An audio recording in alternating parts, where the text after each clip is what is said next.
Adajan police સ્ટેશનમાં સંખ્યાબંધ એફઆઈઆરમાં એક જ પંચ ગંભીર બેદરકારી તપાસની માંગ. સુરત શહેરના જાગૃત નાગરિક સંજય ઇજાવાએ અડાજણ પોલીસ સ્ટેશન વિરુદ્ધ એક ગંભીર બેદરકારીનો મુદ્દો ઉઠાવ્યો છે. અડાજણ પોલીસ સ્ટેશનમાં અંદાજે 28 એફઆઈઆરમાં એક જ બે વ્યક્તિના નામ છે. એક માહિર ઇસ્માઇલ સૈયદ, શેરખાન સબીર ખાન પઠાણ પંચ સાક્ષી તરીકે વારંવાર નામ દાખલ કરવામાં આવ્યા છે. જો આ લોકોની તપાસ થાય તો ખોટી એફઆઈઆર જો કરી હોય તેનો બી ભેદ ખુલી શકે છે. એફઆઈઆરમાં એક સરખા લોકોની પસંદગીથી ઊભા થતા પ્રશ્નો, પોલીસને આ ગંભીર પ્રકારની બેદરકારી સમજવી કે પછી કોઈ સેટિંગ સમજવું.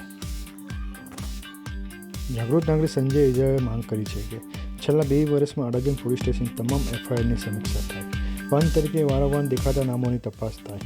આવા એક સરખા પંચ ઊભા કરીને કાયદોનો ગેરફાયદો ઉઠાવનાર અધિકારીઓ સામે ખાતાકીય તપાસ થાય અને કાયદેસરની કાર્યવાહી હાથ ધરવામાં આવે તો ઘણા ભેદ ખુલે એવી શક્યતાઓ છે.